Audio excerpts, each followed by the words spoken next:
Hello guys पुनर्बार मोर अन्य eighty भिडिओলৈ আপোনালোকক স্বাগতম জনাইছো। আজি মই আপোনালোকক দেখাবলৈ গৈ আছো আমি ঘৰত জন্মাষ্টমী কেনেদৰে পালন কৰিলো। ইয়া দেখিছে মোৰ বান্ধৱীয়ে মেহেন্দি লগাই আছে। মেহেন্দি লগা হৈ গলে আমি বনাম মিঠাই।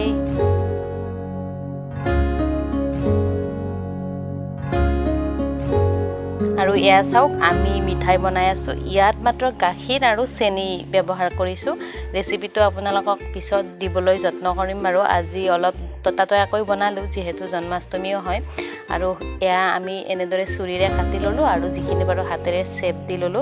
এতিয়া বলক জন্মাষ্টমী কেনেদৰে পালন কৰো দেখুৱাই আছো। আমাৰ সকলোবোৰ ৰেডি কৰি হৈ গল। এতিয়া মাথো 12 বজালৈ ওয়েট কৰি আছো আৰু কৃষ্ণ জন্ম হোৱাৰ পিছতে আমি আৰম্ভ কৰিম। কৃষ্ণৰ বাবে আজি কি কৰিছো দেখুৱাই আছো আপোনালোকক। ঠাকুৰ শ্ৰী কৃষ্ণ का जन्म हुआ है। 12 বাজিলে আৰু আমি অপেক্ষা কৰি থকা সময়খিনি পাই গলো। কৃষ্ণ জন্ম হৈ গল। বলক এতিয়া কৃষ্ণক গা ধুৱাও, মালা পিন্ধাও, নতুন কাপোৰ পিন্ধাও, এইবিলাক চাই থাকিব আপোনালোকে।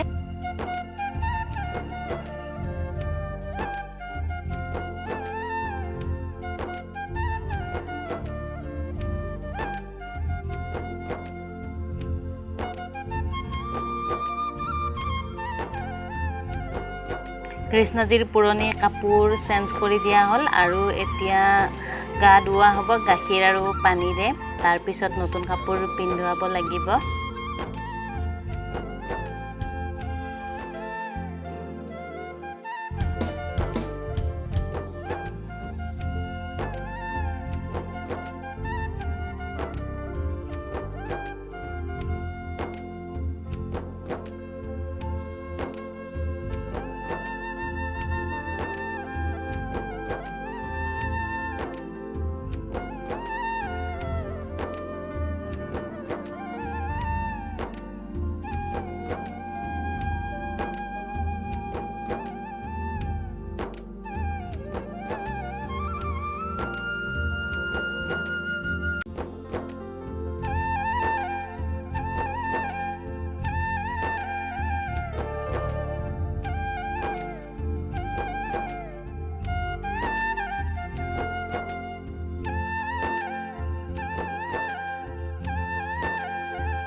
আৰু ইয়া কানাজিক নতুন কাপোৰ পিন্ধুৱাই আসনত বহোৱা হল আৰু ইয়া পিন্ধাই আছে মণি।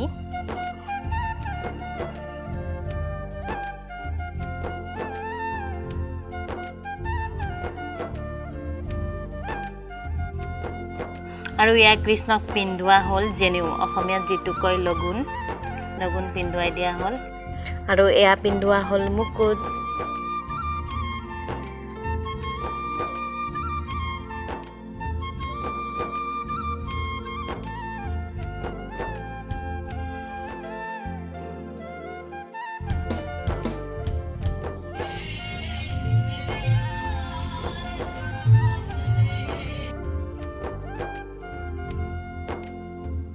কৃষ্ণজীক লগাই দিয়া হল ফোট।